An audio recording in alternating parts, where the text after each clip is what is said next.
students? Can you hear me?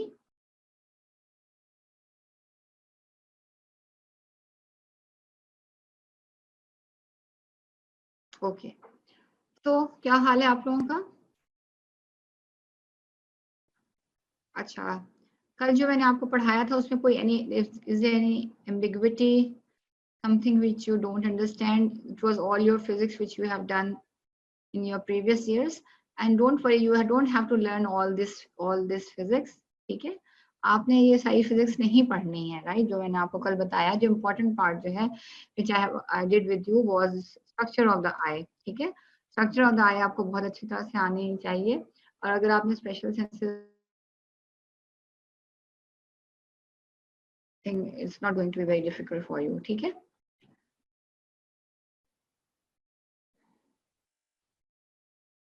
Ji, reduce आई मैं आपको बता देती हूँ.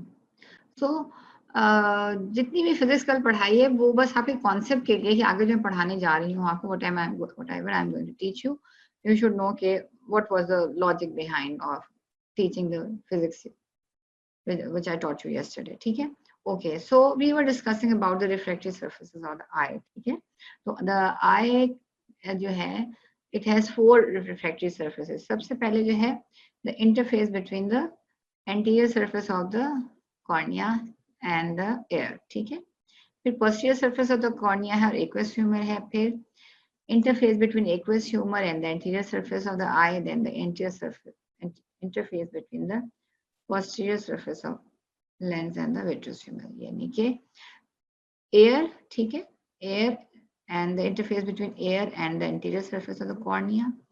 फिर यहाँ पे this area also has a refractive index, posterior surface of the cornea and the aqueous humor. फिर ठीक है, फिर aqueous humor and the anterior surface of the lens, then the posterior surface of the lens and the vitreous humor. ठीक है, ये आपके सारे different areas हैं refraction के. ठीक है, so air का refractive surface area refractive index is 1 and cornea का refractive index है वो 1.38 है, and aqueous humor का 1.33 है, लेंस का 1.40 है और aqueous humor का 1.34 है. ठीक है, these are, ये आपको होने चाहिए. ठीक है, refractive surfaces. reduced eye क्या है? तो ये एक term they use a term reduced eye. ठीक है, कॉन्सेप्ट के लिए they, instead of counting all the refractive surfaces, they think they say that there is a single refractive surface. ठीक है, or that single refractive surface has a refractive power of 59 diopters. ठीक है, or when does it have a refractive power of 59 diopters?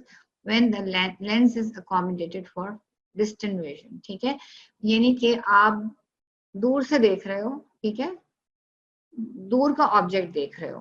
ठीक है, आप 6 metre से beyond, the object is beyond 6 metre. ठीक है, and you are looking at that object, और उस वक्त आपके लेंस की क्या कंडीशन है? उस वक्त आपका lens is totally in a relax state, right? And at that particular moment what is the refractive power of your whole eye? ठीक है, that total refractive power is 59 diopters. ठीक है, this is called reduced I.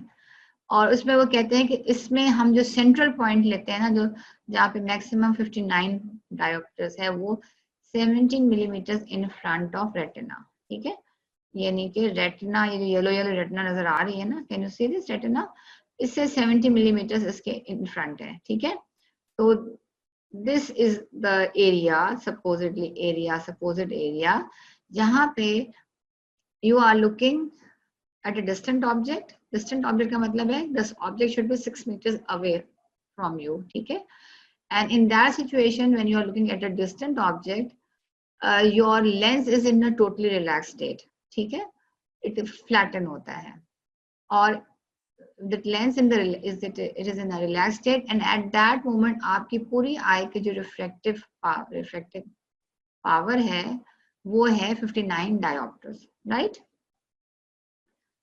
So this is called the reduced eye. यानी कि बजाय कि आप हर आपके रिफ्रैक्टिव सरफेस का आप काउंट करें refractive power, instead of that आपके होल आई की रिफ्रैक्टिव पावर 59 डायोप्टर्स होती है. जब when you are looking at a distant object, ठीक है। अच्छा ओके, थोड़ा सा मैं इसको बड़े पे ले आऊं। So eye की when we are talking about the refractive surfaces of the eye, we talk about the two most important structures which have refractive ability, and they are cornea and lens, right?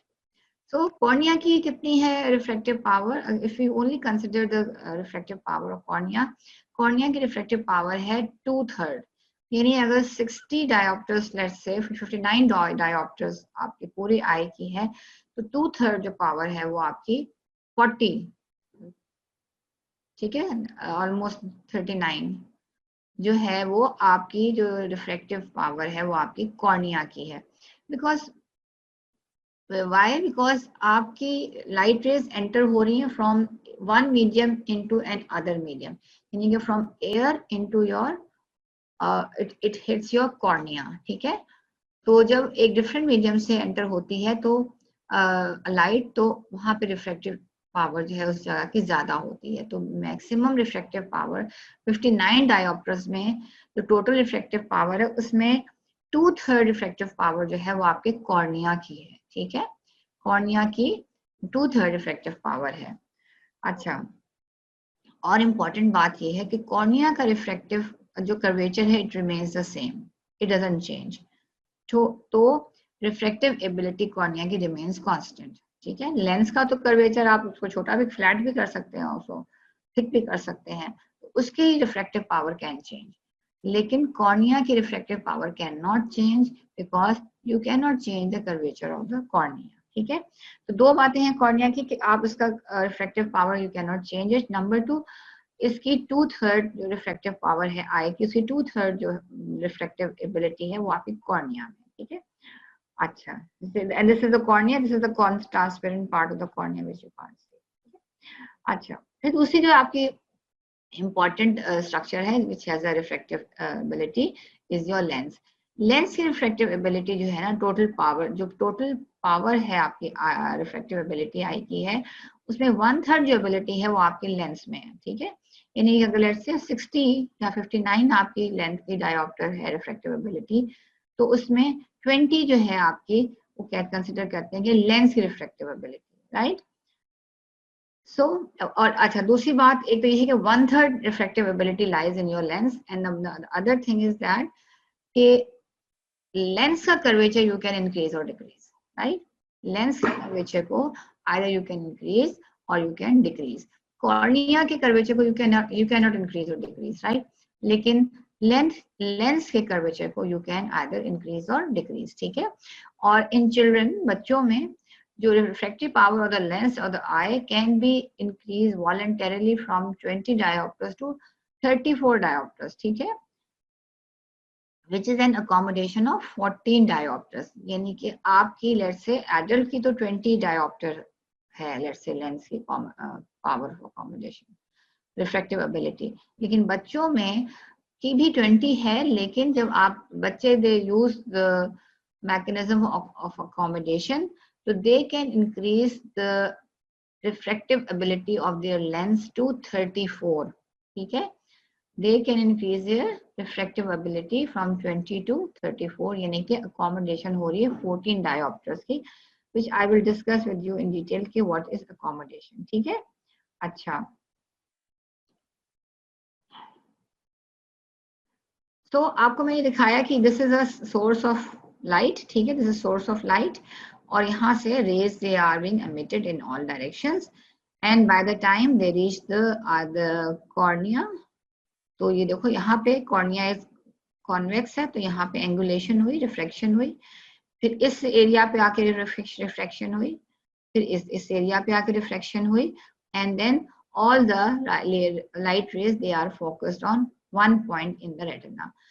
To have a clear vision, this is important के the focus should be only one point of retina, right? अगर एक light रे इधर जा रही है और एक इधर जा रही है और एक इधर जा रही है, तो you will get a blurred vision. So important बात ये है कि सारी लाइट रेज को they should converge on one point, ठीक है।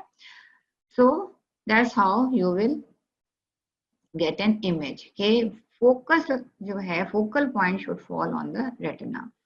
अच्छा, अब आप ये देखो कि जब light rays are coming from a far object more than 6 meters, ठीक है, तो by the time they reach the eye they become parallel, ठीक है, they become parallel in nature, ठीक है। तो ये जो पैरेलल रेज ऑफ लाइट है इनको फोकस करना जो है आसान होता है, ठीक है।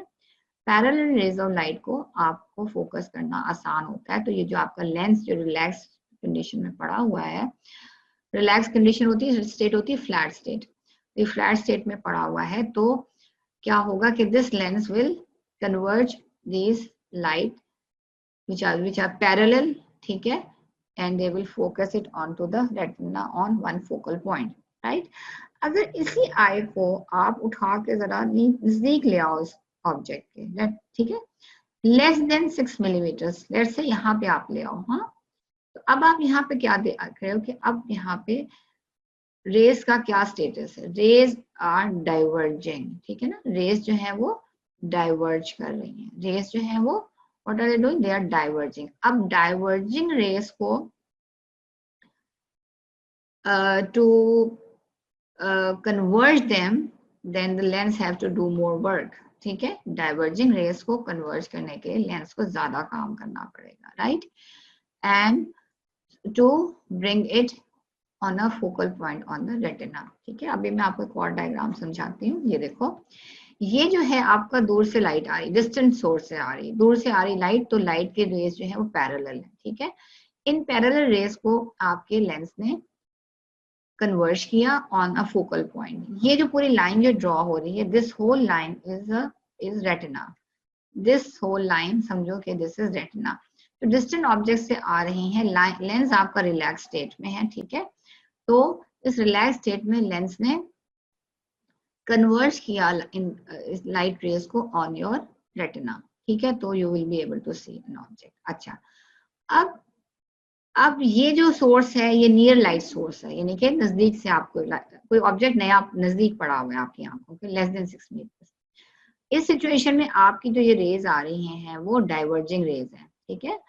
जब आपके नजदीक पड़ा होगा कोई ऑब्जेक्ट तो रेज उसमें से जेमिट हो रही हैं, वो डाइवर्जेंट रेज है, ठीक है। अब इन डाइवर्जेंट रेज को ये लेंस जो है अपने उसी रेस्टिंग पोजीशन में है लेंस आपका, it will converge these divergent rays, but what will happen now कि जो इमेज है वो अब फॉल करेगा बिहाइंड द रेटिना, ठीक है, क्योंकि डाइवर्जेंट रेज हैं तो ये कन्वर्ज तो कर रहा है, लेकिन अब जो फोकल पॉइंट है that is falling behind the retina. अब behind the retina focal point है तो फिर you will not be able to see. अब क्या है कि अब इस नियर लाइट सोर्स को अगर कोई चीज नजदीक पड़ी है तो आपने इसको कैसे देखना है, ये तो नहीं हो सकता है कोई चीज 6 मीटर से नजदीक है तो you can not see it, ठीक है।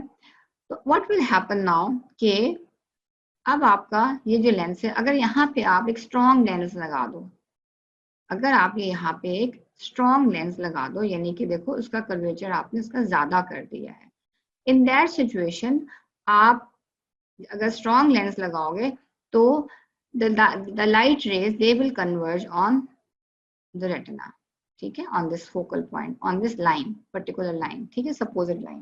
समझ में आ गई बात कि अगर डिस्टेंट ऑब्जेक्ट से लाइट आ रही है, ये बहुत ध्यान से सुन लो बिकॉज आगे सारी जो फिजियोलॉजी में पढ़ाऊंगी वो इसी पर डिपेंड करती है कि डिस्टेंट ऑब्जेक्ट से जो लाइट आ रही है उसको कन्वर्ज करना आसान है, तो ये फ्लैट लेंस भी उसको रेटिना के ऊपर कन्वर्ज कर देगा।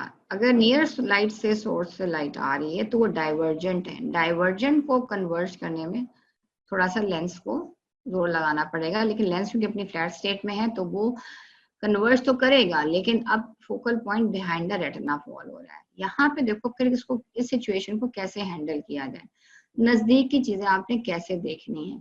तो नजदीक की चीजें देखने के लिए जो डाइवर्जेंट रेज आ रही हैं उनको कन्वर्ज करने के लिए आपको you will be needing a more powerful lens, more powerful lens which has more refractive ability, ठीक है। So and it should be more convex, ठीक है। अब आप देख लो कि यहाँ पे ये फ्लैट है और यहाँ पे लेंस ज्यादा कॉन्वेक्स हो गया, तो इसकी ability to converge rays has increased and क्या हुआ है कि आपका नियर लाइट सोर्स से भी जो आपका इमेज है it is falling on your retina. ठीक है, आगे समझ में बात. So both parallel rays and diverging rays can be focused at the same distance beyond a lens provided the lens changes its convexity. ठीक है, यानी कि parallel rays भी and as well as divergent rays भी, both of them they can be brought to focus on one point. ठीक है, on one point provided you change the refractive ability of the lens. ठीक है, अच्छा. अच्छा, अब now what is accommodation. बहुत ज्यादा एग्जाम्स में क्वेश्चन आता है, बहुत ज्यादा पूछा जाता है, इसके ऊपर बहुत सवाल होते हैं एमसीक्यूज में भी, एससीक्यूज में भी और वाइवा में. ठीक है, तो दिस इज वेरी इंपॉर्टेंट और आप लोगों ने बहुत ध्यान से सुनना है. Right, so what is accommodation. एक तो आपको डेफिनेशन आना चाहिए. The ability to adjust the strength of the lens, ठीक है, is known as accommodation. What accommodation is actually, it increases the strength of the lens for near vision. ठीक है, दूसरी डेफिनेशन क्या है कि accommodation increases the strength of the lens for near vision. यानी कि डिस्टेंट तो चीजें आप आराम से देख रहे हो. ठीक है, आपका लेंस जो है वो रिलैक्स स्टेट में है और आप देख रहे हो आराम से. लेकिन अगर वही चीज चलते चलते आपके वो नजदीक आ जाती है, जैसे ये चीज दूर है तो आपको नजर दूसरी, लेकिन वही चीज अब आपके नजदीक आ गई है, तो क्या होगा कि आपका जो आपका जो लेंथ है, जो आपका लेंस है, वो उसकी स्ट्रेंथ इंक्रीज हो जाएगी to see the objects for in the near vision. ठीक है, अगर ऑब्जेक्ट आपके नियर विजन में आएगा तो आपकी लेंस की स्ट्रेंथ इंक्रीज हो जाएगी and this is called accommodation. Accommodate करता है आपका lens. Strength of the lens depends on it's shape. ठीक है, अब लेंस की स्ट्रेंथ किस चीज पर डिपेंड करती है? शेप पर. जितना ज्यादा कॉन्वेक्स होगा लेंस उतनी ही ज्यादा उसकी स्ट्रेंथ होगी. ठीक है, उतनी ज्यादा उसकी एबिलिटी होगी to converge the light rays. ठीक है, उतनी ज्यादा उसकी एबिलिटी है to converge the light rays, and this ability of the lens to change its shape and to increase its strength is regulated. ठीक है, this is regulated, it is under autonomic control and very importantly parasympathetic control है इसका. ठीक है, very important सब बात ये है कि sympathetic का इतना रोल नहीं है, रेगुलेशन है, यानी रेगुलेट हो रही है. रेगुलेट का क्या मतलब है कि when you require it तो वो उसको इंक्रीज कर देगी, when you don't require it तो लेंस की शेप जो है वो डिक्रीज हो जाएगी. Right, so it is strength of the lens depends on its shape and the shape का जो है that is under control of autonomic nervous system. ठीक है, एंड ऑटोनॉमिक नर्वस सिस्टम में भी कौन सा पार्ट ऑटोनॉमिक का? पैरासिम्पैथेटिक. ये याद रखना, दिस इज वेरी इंपॉर्टेंट. ठीक है, ये भी बहुत पूछा जाता है. तो पैरासिम्पैथेटिक का इतना रोल नहीं है अकोमोडेशन में जितना पैरासिम्पैथेटिक का है. Now the structures which are involved in accommodation. आई के कौन से स्ट्रक्चर्स हैं जो इन्वॉल्व हो रहे हैं इस अकोमोडेशन में? आपके सिलियरी मसल है. ठीक है, ये आपका सिलियरी मसल है. ठीक है, ये इसका क्रॉस सेक्शन ये है, सिलियरी मसल है. और इस क्रॉस सेक्शन को और उसको और काटा हुआ है तो ये देखो ये आपका सारा सिलियरी मसल है. ठीक है, सिलियरी मसल के साथ आप ये देखो सस्पेंसरी लिगामेंट्स लगी हुई हैं और ये जो सस्पेंसरी लिगामेंट्स हैं ये लेंस है आपका. This is your lens. ठीक है, और ये आपका वो सिलियरी मसल है, ये सिलियरी मसल है आपका. ठीक है, और with the help of this suspensory ligaments ये आपके लेंस के साथ अटैच्ड है. ठीक है, ये बहुत इंपॉर्टेंट, ये दिमाग में अच्छी तरह से बैठा लो. ये आपका लेंस है. लेंस जो है सिलियरी बॉडी के साथ, सिलियरी मसल्स के साथ कनेक्टेड है with the help of this suspensory ligaments. ठीक है, अच्छा, ये आपके गाइटिंग का डायग्राम है. ये आपका कॉर्निया है. ये आपकी ये कोराइड प्लेक्सस है. कोराइड प्लेक्सस की आगे कंटिन्यूएशन है ये आपकी सिलियरी बॉडी है. ठीक है, और ये आपकी कनेक्टेड है with the help of the suspensory ligament से के साथ लेंस के को, ठीक है। तो जब सिलरी बॉडी का मसल कंट्रैक्ट या रिलैक्स होगा तो वो आपके सस्पेंसरी लिगामेंट्स को कंट्रैक्ट या रिलैक्स करेगा and that will change the curvature of the lens, ठीक है। अच्छा, एक और डायग्राम ये भी बहुत अच्छा से दिखाया समझाने के लिए। समझो ये बीच में लेंस है, ये सस्पेंसरी लिगामेंट्स है और ये सिलियरी मसल्स है। यानी कि सिलियरी मसल्स कंट्रैक्ट करेंगे या रिलैक्स करेंगे तो it will affect the suspensory ligaments and that will affect the curvature of the lens, ठीक है। सो जब सिलियरी मसल्स कंट्रैक्ट करेंगे तो व्हाट विल हैपन, जब ये सिलियरी मसल जो है कंट्रैक्ट करेंगे तो ये जो सस्पेंसरी लिगामेंट्स हैं वो स्लैकन हो जाएंगे, ठीक है। They will relax and they will increase the diameter of the lens. Lens will become spherical, ठीक है।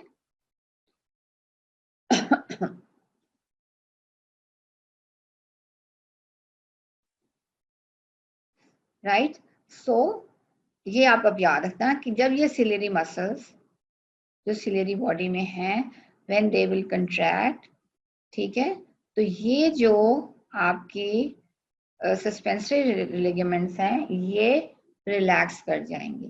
when they will relax the diameter of the lens will increase. lens जो है become instead of being flat it will become spherical. जितना ज्यादा spherical होगा उतनी इसकी dioptres यानी कि पावर अकोमोडेशन जो है वो इंक्रीज कर जाएगी। यहाँ पे मैं आपको दिखा दूं कि जब ये सिलेरी बॉडी के जो मसल हैं ये आपके कंट्रैक्ट करेंगे तो these ligaments they will relax. When these ligaments will relax, this lens will become more spherical in shape. अब ये flatten है ना, it will become more spherical in shape. मैं आगे डायग्राम आपको और भी दिखाती हूँ, ठीक है। और जब ये रिलैक्स करेगा, ये देखो, जब ये सिलेरी मसल रिलैक्स करेगा तो ये जो सस्पेंसरी लिगामेंट्स हैं ये टॉट हो जाएंगी, ठीक है। ये टॉट हो जाएंगी तो जब ये टॉट होंगी तो ये लेंस को खींच के फ्लैट कर देंगे, ठीक है। जब यहाँ पे मसल रिलैक्स होगा तो ये जो है आपकी लिगामेंट्स हैं ये टॉट हो जाएंगी और वो लेंस को खींच के फ्लैट कर देंगे, ठीक है।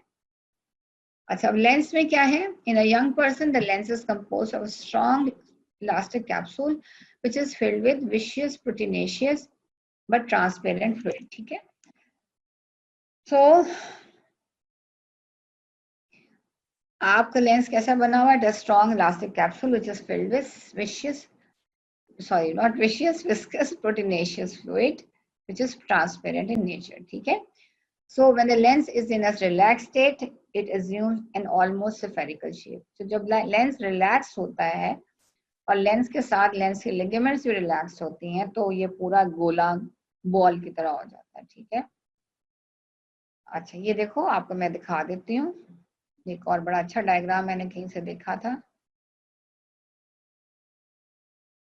ये देखो। अच्छा, ये देखो, ये जो है लेंस अभी आपका फ्लैट है, ठीक है। ये लेंस जो है आपका फ्लैट है, ठीक है, रिलैक्स स्टेट में है। और यहाँ पे देखो लेंस जो है it has become spherical, more spherical, ठीक है। इतना ज्यादा सेफेरिकल होगा तो उसकी रिफ्लेक्टिव पावर है इंक्रीज्ड, राइट। अब इसमें सिचुएशन देखो कि ये जो सिलरी मसल्स हैं ये कॉन्ट्रैक्ट कर गए हैं, ठीक है। ये रेड कलर के ये आपके सिलरी मसल हैं जो कॉन्ट्रैक्ट कर गए हैं। सिलरी मसल के कॉन्ट्रैक्ट करने से ये जो फाइबर्स थी ये रिलैक्स हो गई हैं, ठीक है। रिलैक्स हो गई तो ये देखो इलोंगेट हो गई, ये रिलैक्स हो गई, ठीक है। और आपका सिलरी मसल जो है वो ये आपका स्टेटस आ गया आपके, तो ये डायग्राम उल्टा बनाया हुआ वैसे। यहाँ पे जो है सिलरी मसल जो है वो कंट्रैक्ट कर रहा है, ठीक है। जो कंट्रैक्ट कर रहा है तो उन्होंने मोटा दिखा दिया है, उसको थिक दिखा दिया है, ठीक है। सिलरी मसल जो है यहाँ पे कंट्रैक्ट कर रहा है तो ये देखो यहाँ की फाइबर्स रिलैक्स हो गई हैं और फाइबर्स रिलैक्स हो गई हैं तो ये जो लेंस है वो ज्यादा आपका थिक हो गया, ठीक है। The process by which the curvature of the lens is increased is called accommodation. ये एक और definition है. The process by which the curvature of the lens is increased is called accommodation. ठीक है? अच्छा. यहाँ पे एक और डायग्राम है. ये देखो, यहाँ पे ये फ्लैट है, ये वीक लेंस है, और यहाँ पे ये ज्यादा राउंड हो गया है, तो this is much more stronger. ठीक है? यहाँ पे ये पैरासिम्पैथेटिक फाइबर्स हैं. ठीक है? सिलरी बॉडी के मसल्स में पैरासिम्पैथेटिक स्टिमुलेशन से क्या हो रहा है कि सिलरी मसल्स कॉन्ट्रैक्ट कर रहे हैं.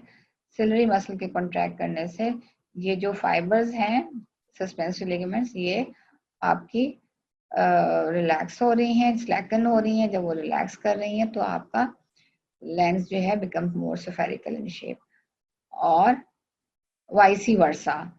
इससे यहाँ पे सिंपैथेटिक लिखा हुआ है, लेकिन ज्यादा बुक्स में ये लिखा कि सिंपैथेटिक का कोई रोल नहीं है. ठीक है? जब पैरासिम्पैथेटिक स्टिमुलेशन नहीं होगी तो सिलरी मसल कंट्रैक्ट नहीं करेंगे. ये जो फाइबर्स हैं टॉट रहेंगी और ये खींच के रखेंगे आपके लेंस को ना फ्लैट शेप. ठीक है?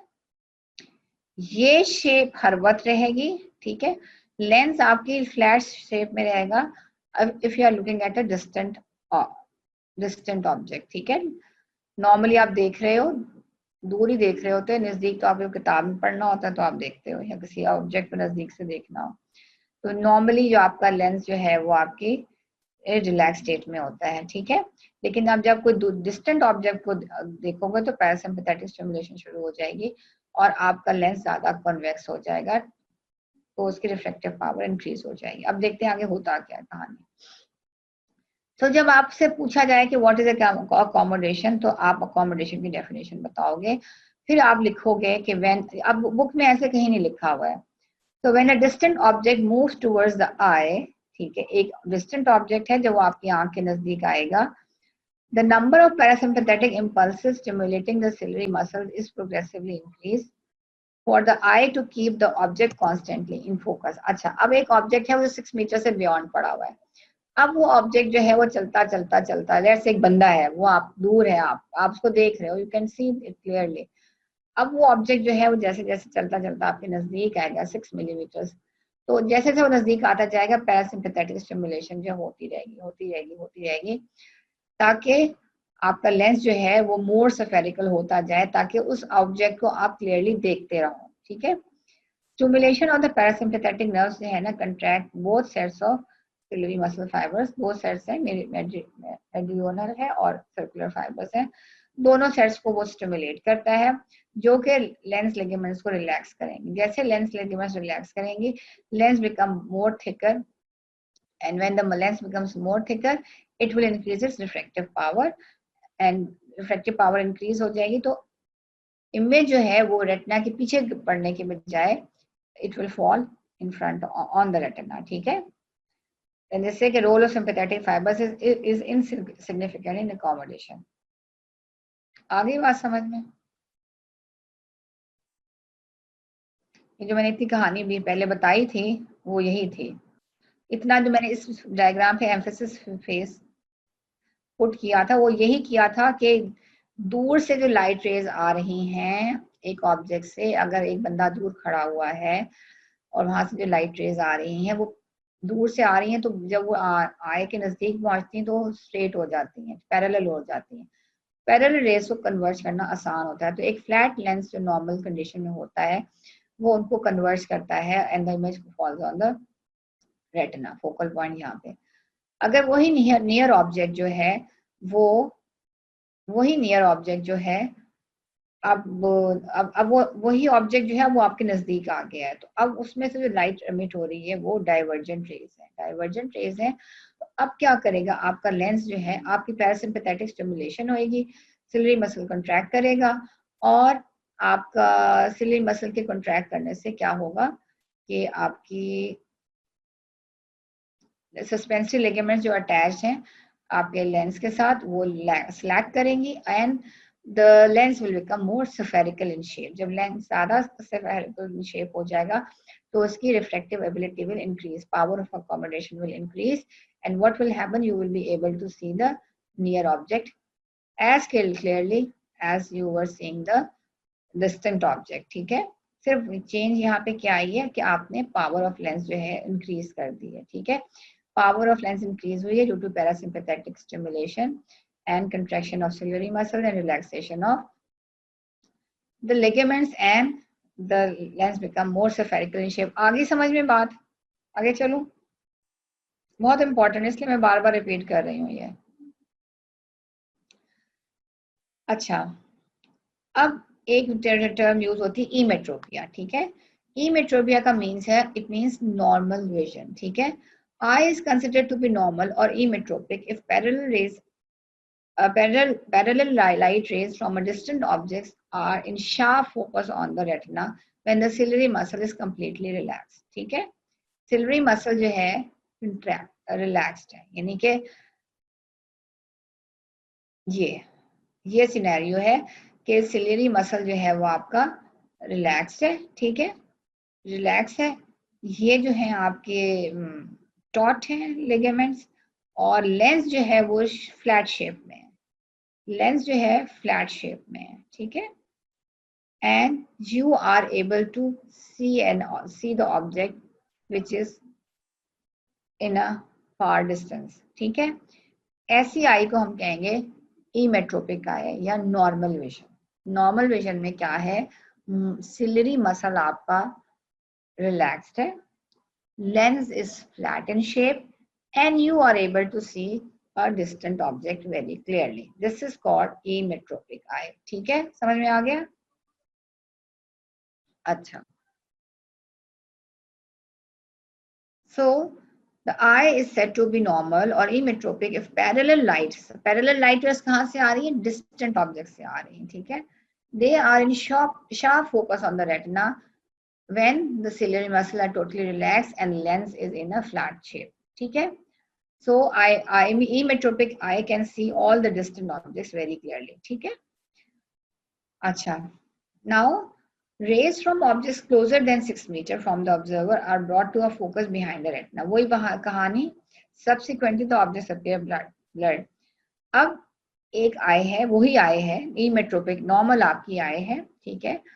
और अब वो जो ऑब्जेक्ट था वो आपके नजदीक आ गया है, 6 मीटर से कम नजदीक आ गया है, तो क्या होगा कि रिलैक्स स्टेट में जबकि लेंस आपका फ्लैट है तो आपका विजन ब्लर हो जाएगा, वो ऑब्जेक्ट आपको क्लियर नजर नहीं आएगा, ठीक है। वही ऑब्जेक्ट जो आपको डिस्टेंट दूर से नजर आ रहा था, जैसे ही वो नजदीक आया आपको ऑब्जेक्ट क्लियरली नजर नहीं आएगा, क्योंकि अब क्या है, वो डाइवर्जेंट रेस की वजह से वो रेटिना के पीछे इमेज फॉल कर रहा है। तो अब क्या होगा कि उसको आपको कैसे फोकस करेंगे, हाँ कैसे फोकस करेंगे। अब या तो ये है कि आपका इमेज, ये आपका रेटिना है, ठीक है, image should fall on the retina, retina पे तो फॉल ही नहीं कर रहा, रेटिना के पीछे जा रहा है, ठीक है। तो या तो आप लेंस, या तो आप ये करो कि रेटिना को खींच के पीछे ले आओ यहाँ पे, तो आपको नजर आएगा, ठीक है। अब लेंस को तो आप सॉरी रेटिना को तो आप खींच के पीछे नहीं ला सकते, ला सकते हो, नहीं ला सकते। रेटिना को तो आप यहाँ से खींच के यहाँ नहीं ला सकते हो, ठीक है। तो दूसरी क्या बात क्या कर सकते हो, आप लेंस की पावर ऑफ रिफ्रैक्शन इंक्रीज कर सकते हो, ठीक है, by making it more convex, by making changing its shape, ठीक है। तो इन दैट सिनेरियो आप you will able to see the near object, ठीक है। अच्छा, तो जो बोनी फिश होती है ना, वो क्या करती है, बोनी फिश जो है ना वो अपना डिस्टेंस इंक्रीज कर लेती है। बोनी फिश जो है, प्रसर भाग जाता है, बोनी फिश जो है ना वो अपने रेटिना को खींच के पीछे ले जाती है, लेकिन ये आपके अंदर ऐसे नहीं होता। आप क्या करते हो, आप अपने लेंस का, you make your lens more spherical in shape, ठीक है, and increases the refractive ability of the lens, तो आपका नियर ऑब्जेक्ट भी जो है वो फॉल करता है रेटिना के ऊपर, राइट। सो ये थी आपकी सिचुएशन इमेट्रोपिया, बात समझ में आ गई। डिस्टेंट ऑब्जेक्ट आपने देखा जब लेंस आपका फ्लैट था, जब वो डिस्टेंट ऑब्जेक्ट आपके नजदीक आना शुरू हो गया, लेस देन 6 मिलीमीटर हुआ, तो पैरासिम्पैथेटिक स्टिमुलेशन हुई, सिलियरी मसल कॉन्ट्रैक्ट किया, और आपका लेंस जो है लिगामेंट्स रिलैक्स किए, लेंस मोर स्फेरिकल हो गया और आपका लेंस की रिफ्रैक्टिव पावर इंक्रीज हो गई और आपने डिस्टेंट जो ऑब्जेक्ट नजदीक आया था आपने उसको क्लियरली देखा। ठीक है, आप कभी ऐसे नहीं हुआ कि एक बंदा दूर से चला आ रहा है वो आप उसको देख रहे हो, जब वो आप नजदीक आता है तो वो ब्लर हो जाता है, ऐसे कभी हुआ है? ठीक है, योर फ्रेंड इज कमिंग, आप उसको दूर से देख रहे हो, मेरा फ्रेंड आ रहा है आ रहा है आ रहा है, उसके बाद क्या हुआ कि जैसे वो नजदीक आया वो ब्लर हो गया? नो, ब्लर नहीं होता, बिकॉज उसी वक्त आपके साइमल्टेनियसली जैसे जैसे वो नजदीक आ रहा है आपकी पैरासिम्पैथेटिक स्टिमुलेशन इंक्रीज होती जाती है और आपका लेंस जो है वो बिकम स्फेरिकल और वो इमेज जो है वो रेटिना के ऊपर ही रहता है। ठीक है, तो ये तो हो गया इमेट्रोपिया। अब हम दो कंडीशंस पढ़ेंगे रिफ्रैक्टिव एरर्स उनको कहते हैं, एक है कंडीशन हाइपरोपिया और एक कंडीशन है मायोपिया। ठीक है, अब ये देखो कि हाइपरोपिया, अच्छा ये देखो पैरेलल रेज हैं, पैरेलल रेज का मतलब है कि दूर से आ रही है आपकी लाइट, डिस्टेंट ऑब्जेक्ट है। ठीक है, लाइट जो है, लाइट रेज जो है पैरेलल है। ठीक है, यानी कि दूर से आपकी ऑब्जेक्ट दूर पड़ा हुआ है। ठीक है, अब पैरेलल रेज तो आ रही है लेकिन आपका इमेज जो है it is forming behind the retina. देखो इमेट्रोपिया में तो आपका इमेज जो दूर से आ रहा है ना, आपकी लाइट वो आपकी फॉल करी रेटिना के ऊपर, लेकिन यहाँ पर जो आ रहा है आपका वो आपकी लाइट जो है फॉल करी बिहाइंड द रेटिना। आपकी लाइट जो है वो फॉल कर रही है बिहाइंड द रेटिना। अभी आप देखो थोड़ा सा फर्क देखो कि यहाँ पे जो आपके जो आई बॉल का साइज है और इस आई बॉल का साइज, ये आई बॉल का साइज आपका छोटा हो गया है। ठीक है, जब आपकी लाइट रेज जो है वे they fall behind the retina, you call it the condition is hyperopia. ठीक है, जब बिहाइंड द रेटिना फॉल करेंगी लाइट रेज तो you will call the condition hyperopia, यानी कि डिस्टेंट ऑब्जेक्ट से जो लाइट रेज आ रही हैं वो they are falling behind the retina. ठीक है, they are not falling on the retina and this condition is called hyperopia. अब ये कंडीशन कब होती है कि या तो ये आई बॉल जो है बहुत छोटा इन साइज है, ठीक है, स्मॉल इन साइज है तो आपका पीछे पड़ रही है, रेटिना के पीछे जा रही है, लाइट फोकस हो रही है, या आपका लेंस वीक है। ठीक है, फ्लैट स्टेट में भी आपका जो लेंस यहाँ पड़ा हुआ है वो लेंस वीक है। ठीक है, तो आप वो कन्वर्ज नहीं कर पा रहा है और आपकी लाइट ऑफ जो वेव्स जो आपकी लाइट रेज है वो फोकस हो रही है बिहाइंड द रेटिना। इस कंडीशन को कहते हैं हाइपरोपिया। अब याद रखो, फिर से मैं बता रही हूँ, लाइट पैरेलल लाइट रेज आ रही हैं, ठीक है, वो फॉल कर रही हैं आपके बिहाइंड द रेटिना। उसकी वजह एक तो ये है कि या तो आई बॉल बहुत छोटा है, ठीक है, या आपका लेंस वीक है। दोनों सिचुएशन में कन्वर्जेंस जो है वो रेटिना के पीछे हो रही है। ठीक है, तो आप अब क्या होगा कि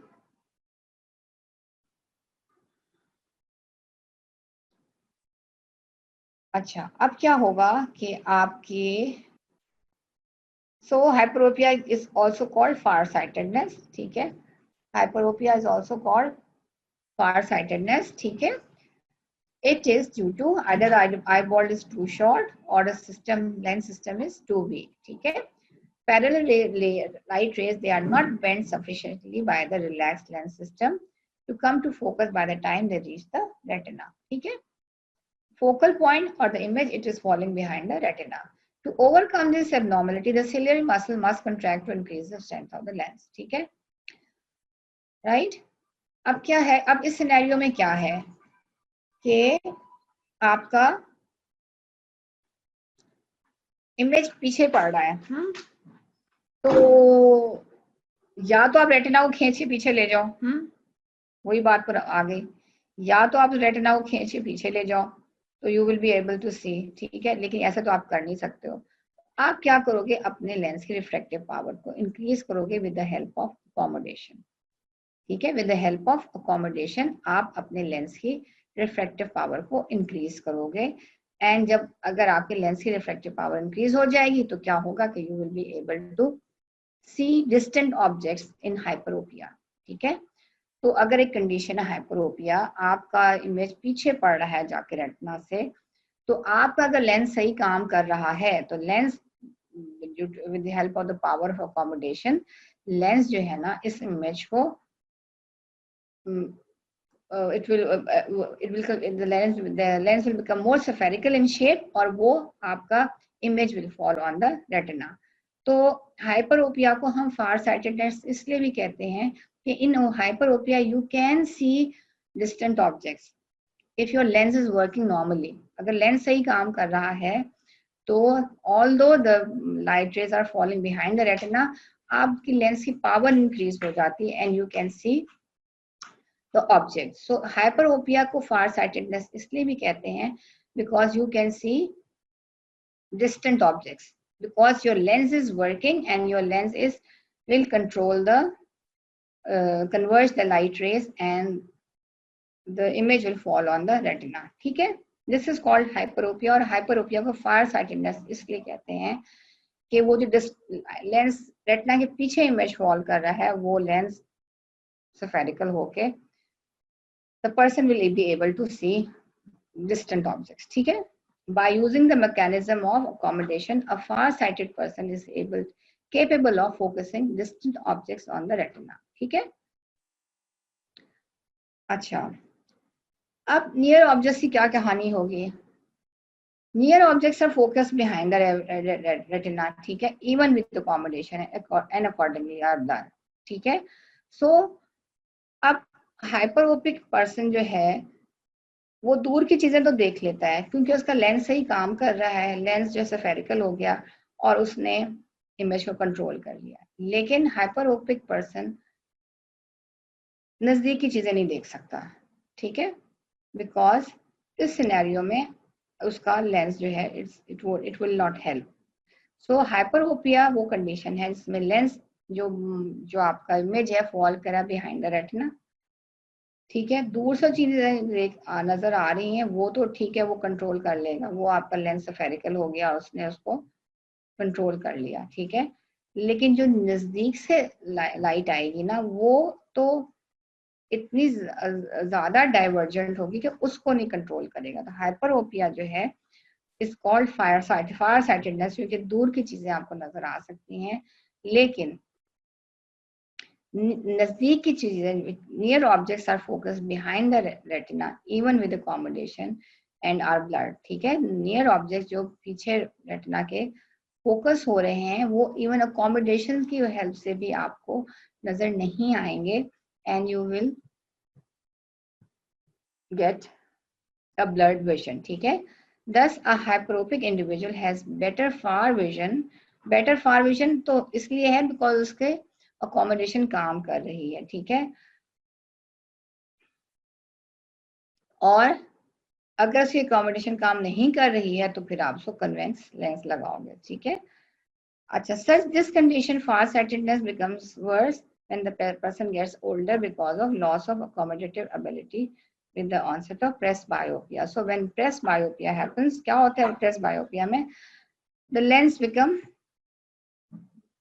the lens which is transparent in color, it becomes opaque. ठीक है, तो उसकी refractive ability जो है that decreases and the person is unable to see, unable to accommodate. ठीक है, अच्छा अब हम बात करते हैं मायोपिया की. सो व्हाट इज मायोपिया? मायोपिया को हम कहते हैं नियर साइटेडनेस आल्सो. ठीक है, अब नियर साइटेडनेस में क्या हो रहा है कि ऑब्जेक्ट्स जो हैं they are being focused in front of the retina. ठीक है, अब ऑब्जेक्ट्स जो हैं वो they are focused in front of retina. ये देखो यहाँ पे रेटिना के सामने ऑब्जेक्ट इन फ्रंट ऑफ. ये कब सिचुएशन होगी? जब या तो आईबॉल बहुत लंबा हो गया है, ठीक है, या आपके लेंस की जो पावर ऑफ रिफ्रैक्शन है वो बहुत ज्यादा इंक्रीज हो गई है, तो बहुत ज्यादा स्फेरिकल हो गया है. ठीक है, एबनॉर्मली. तो objects are being focused in front of retina. ठीक है, अब ठीक है, पैरेलल रेज जो आ रही हैं वो फॉल कर रही हैं रेटिना के ऊपर. अब क्या है, अब आप लेंस को कि आप रिफ्रैक्टिव पावर जो है जो ऑलरेडी बहुत ज्यादा है उसको तो रिड्यूस कर नहीं सकते हो. हाँ, ठीक है, या इसको खींच के डिस्टेंस को यहाँ तक ले आओ रेटिना को, ये भी नहीं कर सकते हो आप. हाँ, तो ऐसे सिनेरियो में देखो, ये अब डिस्टेंट ऑब्जेक्ट है, आप डिस्टेंट ऑब्जेक्ट को यू कैन नॉट सी. ठीक है, neither you can change the power of the lens, ठीक है, जो बहुत ज्यादा हुई है, या आप रेटिना को खींच के इधर ले आओ, दोनों का काम नहीं हो सकते हैं। तो मायोपिक पर्सन को दूर की चीजें क्लियरली नजर नहीं आती हैं, ठीक है। हाइपरोपिक पर्सन जो है उसको आप अगर तो उसके कॉमन लेंस सही काम कर रहा है तो उसको दूर की चीजें नजर आएंगी, लेकिन उसको नजदीक की चीजें नजर नहीं आएंगी। और ये जो मायोपिक पर्सन है इसको नियर साइटेडनेस कहते हैं, क्योंकि इसको दूर की चीजें जो है ही इज अनेबल टू सी दूर डिस्टेंट इमेजेस, ठीक है। सो when the ciliary muscle is completely relaxed, ठीक है, the light rays coming from distant objects are focused in front of the retina। अच्छा, सिनेरियो क्या है कि सिलियरी मसल रिलैक्स है, यानी कि लेंस आपका फ्लैट है, तो डिस्टेंट ऑब्जेक्ट से जो चीज लाइट आ रही है वो आपके रेटिना के आगे पड़ रही है। ये कंडीशन कब होगी? या तो आई बॉल बहुत लंबा हो गया है या उसकी रिफ्रैक्टिव पावर आपकी लेंस की बहुत ज्यादा हो गई, ठीक है। The image is formed in front of retina. Now, no mechanism exists by which the eye can decrease the strength of the lens. So less than that which exists lens when the ciliary muscle is completely relaxed, ठीक है।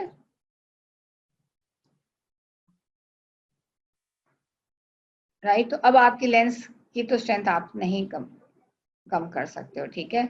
So a myopic person has no mechanism by which to focus distant object sharply on the retina, ठीक है।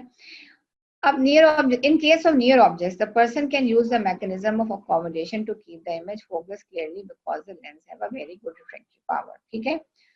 अब near objects का क्या है? Near objects के लिए ये है कि लेंस जो है क्योंकि उसकी रिफ्रैक्टिव पावर बहुत अच्छी है, तो वो जो है वो it will keep the near object very, it can focus the near object very clearly, ठीक है, because it has a good refractive power, ठीक है।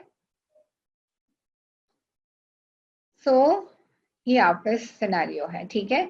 यानी कि फार साइटेड पर्सन जो है वो दूर के ऑब्जेक्ट्स तो देख सकता है with the help of accommodation, लेकिन नियर ऑब्जेक्ट्स नहीं देख सकता क्योंकि आपका लेंस ही बहुत वीक हुआ है। और जो मायोपिक पर्सन है उसको जो है आपको उसको दूर की चीजें नजर नहीं आएंगी, ठीक है, बिकॉज इमेज जो है वो आंखों के आगे पड़ रहा है, रेटिना के आगे पड़ रहा है, और लेंस की जितनी मैक्सिमम पावर है, ठीक है, आप मैक्सिमम लेंस की रिफ्रैक्टिव पावर कम नहीं कर सकते हो, ठीक है। लेकिन नियर ऑब्जेक्ट जो है मायोपिक देख सकता है, ठीक है। तो दो कंडीशन, एक मायोपिया है और एक hyperopia. Hyperopia is called far sightedness, दूर की चीजें नजर आती हैं। Myopia is called near sightedness, इसमें नजदीक की चीजें नजर आती हैं, दूर की नजर नहीं आएंगी, ठीक है। अब उसको करेक्ट कैसे करेंगे?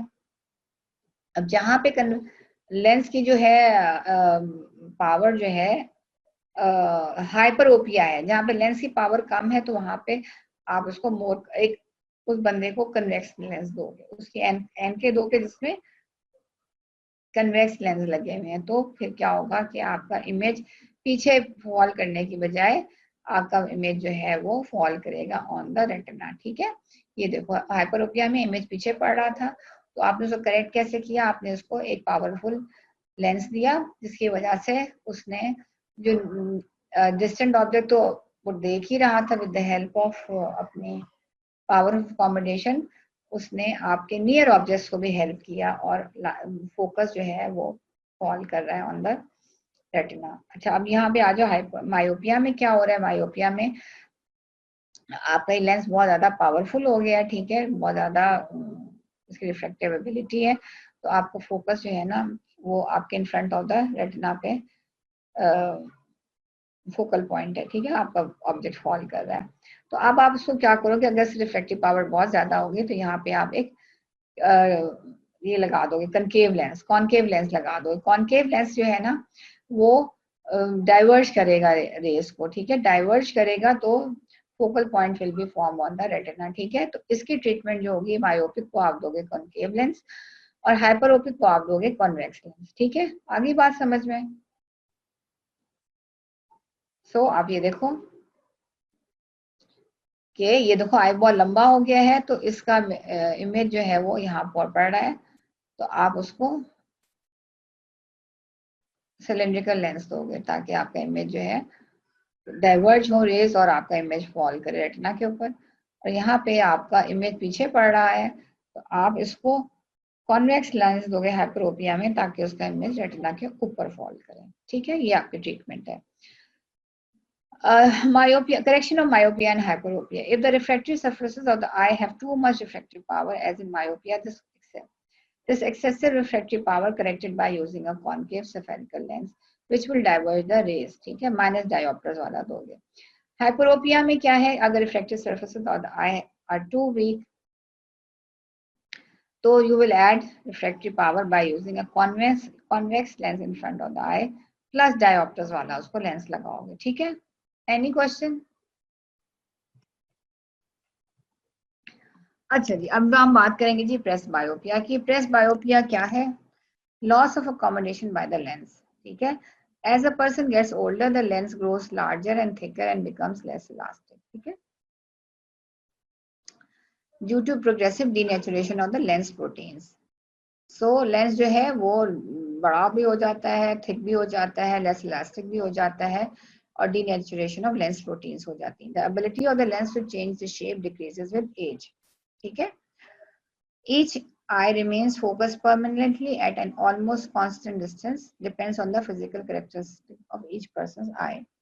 The eyes can no longer accommodate for both near and far vision. The power of accommodation जो है 20 जो होती है वो 40 to 45 to 50 years पे 2 डायोप्टर्स रह जाती है, और 70 years पे सिर्फ 0 डायोप्टर रह जाएगी, यानी accommodation बिल्कुल खत्म हो जाती है। 45 to 50 years पे 2 डायोप्टर्स हो जाती है, और 70 years की एज पे 0। और नॉर्मल कितनी होती है? नॉर्मल कितनी होती है भाई?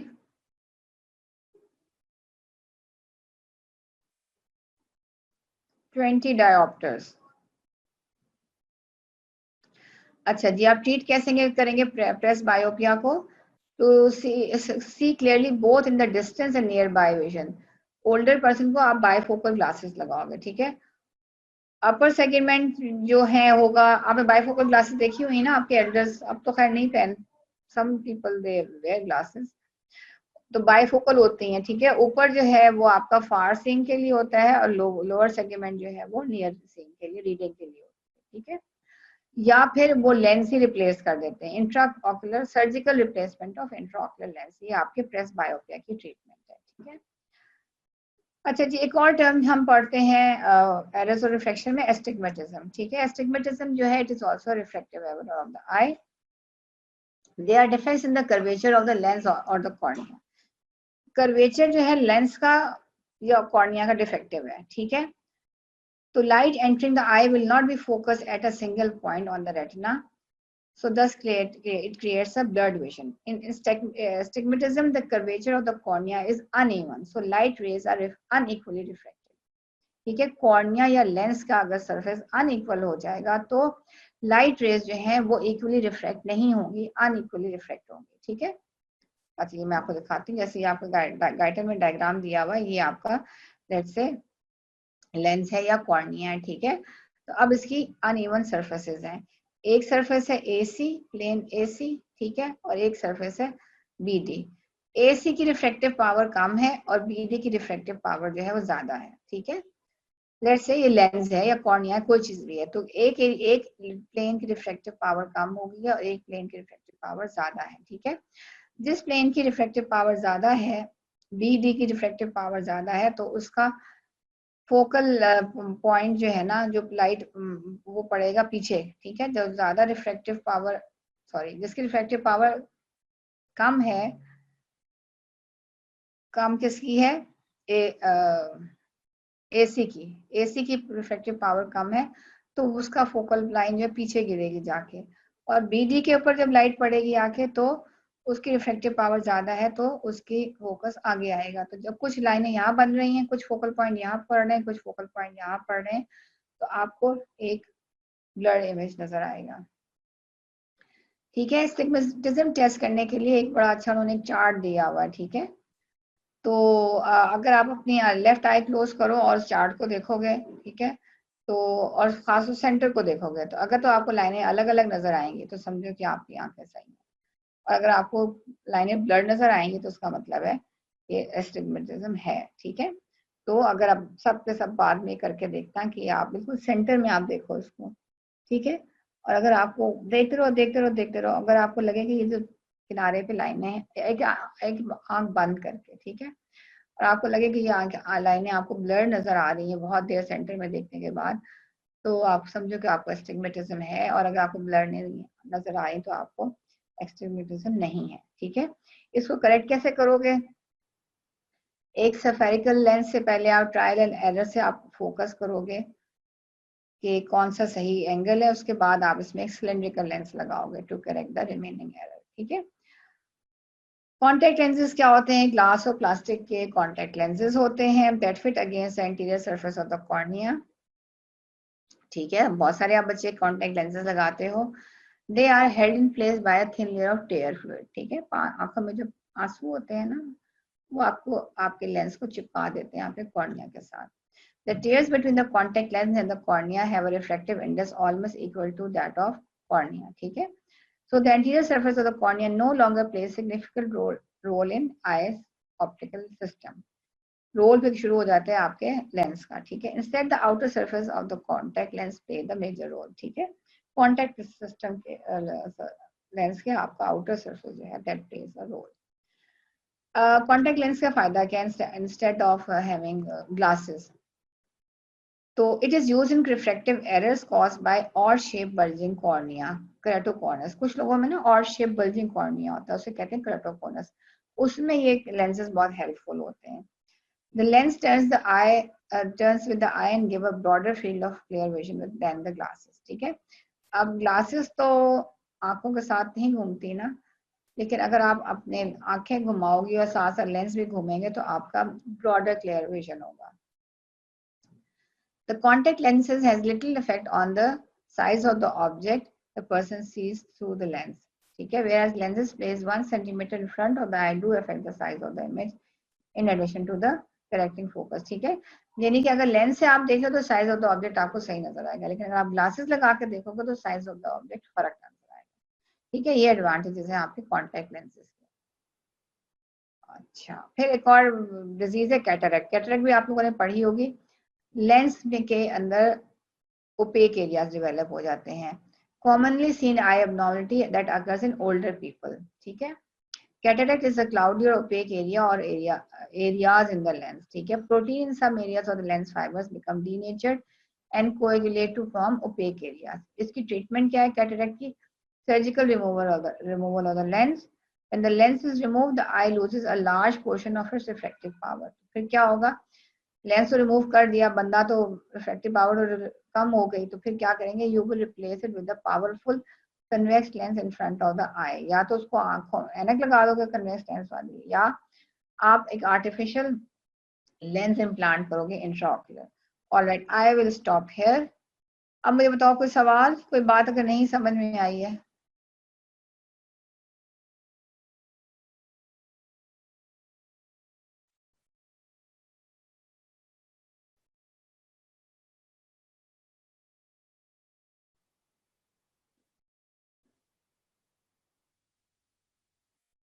अच्छा, एस्टिग्मेटिज्म की ठीक है, कल कर दूंगी करेक्शन। और कोई चीज नहीं समझ में आई तो प्लीज पूछ लो मेरे से। This because this is very important. मैंने बार बार इसलिए आपको समझाया है कि आपको ये बहुत पूछा जाएगा कि फार साइटेडनेस को फार साइटेडनेस क्यों कहते हैं, नियर साइटेडनेस को नियर साइटेडनेस क्यों कैसे कहते हैं, इसको करेक्शन कैसे करेंगे। ठीक है, if there is any ambiguity, कोई गड़बड़, प्लीज आस्क मी।